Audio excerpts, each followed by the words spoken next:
the purpose is the function that they are built for. SUVs are not built for the same things that little sedans, compact cars are. So similarities do not always mean common descent from an ancestor. They could refer to, or could be because of common design. You know, if creatures are living in similar circumstances, or they need certain, you know, the same kinds of things happening in their tissues, in their cells. You know, it could be because it could be that they have these similar features to accommodate what they were designed to do. And before you respond to that, I'd add, Brandon, that if you have a designer who's all-knowing and wise, you'd think he'd come out with the best plan. The first time. The first time, why change it? You know, and like you said, in order for us to eat plants, it all has to be similarly made, carbon-based and stuff like that. Similar proteins, vitamins, everything. Yeah. William? Yeah, you know, that's a very interesting point. You know, I'm studying to be a biochemist, and if you look at all the billions of biochemical reactions in the human body, I mean, how could that happen? That's pretty incredible. Yeah, we think it took a designer. You know, and this film gets into that more, just like some of the others we've shown. We're going to show another section in a minute or two. But William, thank you for calling. Feel free to email us anytime. Yes, thank you very much. You're welcome. And some of our prior programs are being shown on YouTube under Moab Edom. You might chance across some other ways, but MOABEDOM. If you plug that into YouTube in a search, it'll come up with everything we've got there. And we're going to keep adding more programs that we've done there. And there was something else I wanted to bring up as we're looking at this video that the speaker has been showing, this incredible, well, really good computer graphics showing all these parts, these moving parts and such, and the robotics involved and the technology involved in that. And it really makes me think of nanotechnology. You know, you talk to engineers these days, some of the best and brightest in the field, and what we seem to be pushing for is more and more miniaturization, nanotechnology, putting a lot of money, a lot of research to that, basically building machinery, building things at the microscopic scale, and it's a huge thing. Honestly, it's kind of the pinnacle of our engineering achievement right now. But what we're finding in the cell is nanotechnology. The best that we can do, the best that we can aspire to right now with our engineering has already been done in the cell.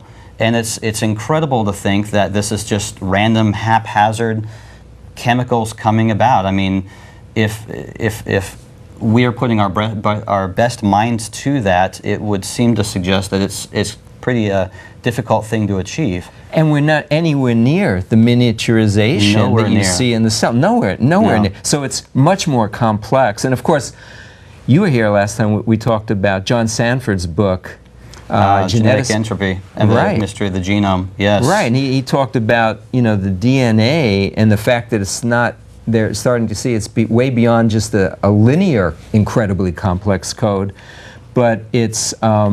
Yeah, the DNA, if you unwind it and you look at it like letters along this molecular string, we used to think you just read it linearly, like, you know, a strip of paper, but we're finding that in the cell, when it's decoding, it reads it forwards, it reads it backwards, it will read this section, skip over here, skip back here, and it's incredibly complex, and it knows where to go to read what it needs to read. It's like if you were to compress the Bible into something maybe 1/10 of its size, or some kind of compression like that, where you might read one verse forward and the very same text you read backwards, that's the next verse.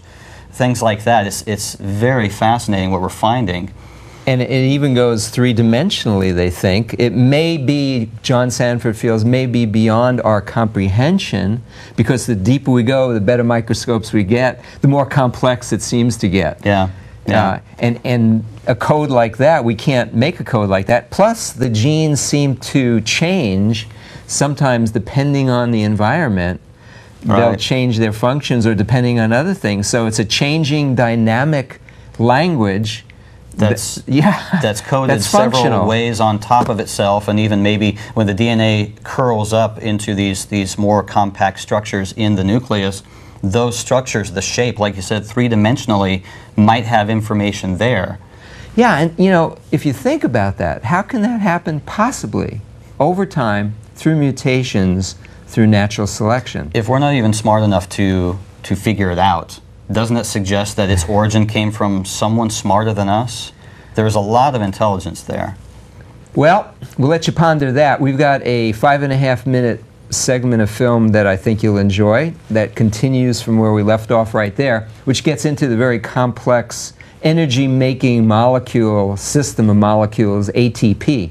So with that, gentlemen, let's run that 5.5-minute section, and we'll be back to talk to you after that. Fittings that carpenters use to fashion cabinets and those kind of things, what they call tongue and groove. But just some amazing mechanisms of moving. The amoeba movement not near as well understood, but involves these microtubules, these little strands, protein strands that are inside the cell. It's able to basically move itself from within. So it's what's called an amoeba or amoeboid type movement. We have amoeboid cells in our body as well. These are white blood cells, the blood cells that fight infection. These are responding to a bacterial presence. And I want you to see what these are doing. Tell me what these are doing. You see what they did? How they formed a barrier right there? Isn't that wild? So white blood cells also move in this way. Now movement, just like moving muscles, moving our bodies, cellular movement as well requires energy, and that energy is provided by this molecule that's called ATP. Okay? So this is the molecule that carries energy. It's an energy carrier for anything that an organism needs to do. Okay? And it supplies that energy to the molecular machines, which are themselves proteins in almost all cases, by cleaving off this portion of this molecule. All bonds between atoms, this is a big molecule, right, and all these letters represent different atoms like oxygen and stuff, and so it cuts off this last little phosphate group and then transfers that energy to the protein when the protein needs to do something, okay? So this is the energy carrier for the cell, ATP. You may also recognize that this is one of the 4 components that make up DNA. ATP serves as an energy carrier and one of the 4 components of DNA, okay? But your body actually makes and uses half your body weight each day in ATPs. Did you hear that? Half your body weight each day in ATPs is how many ATPs you go through. And cyanide, you know, the poison cyanide, it blocks ATP synthesis, and in doing so will kill you in 30 seconds. That shows you how badly you need ATP. ATP is required for all things. Glucose, which is the blood sugar, you know, blood sugar levels, you know, that's glucose. Glucose is eventually converted into ATPs. So glucose is an energy carrier, like a $100 bill, but your cell only needs quarters to do things. So it converts glucose molecule into essentially 36 ATPs through a process we call cellular respiration. Now I'm going to have to hit you with some biochemistry, okay? A little bit of biochemistry, but it will be relatively painless. Relatively painless. Okay? This is the molecular machine that makes ATPs right here, called ATP synthase. The smallest molecular machine we know of. The person who discovered this was awarded the Nobel Prize in 1997. Just so, you know, things were still pretty recently with regard to things. What it does, this thing is composed of like 500 separate subunits, and basically this head spins at 10,000 revolutions per minute. So this head on this thing is spinning right here, and it makes 3 ATPs with every revolution. So basically this is just a crude little animation which shows, makes an ATP, ATP, ATP, ATP. As this thing is spinning, it's cranking out ATPs. Okay? But this ATP synthase machine doesn't work by itself. Okay? Now I don't expect you to understand everything that's going on here. I just want to impress upon you the complexity of metabolic pathways that are responsible for making things like all-important ATPs.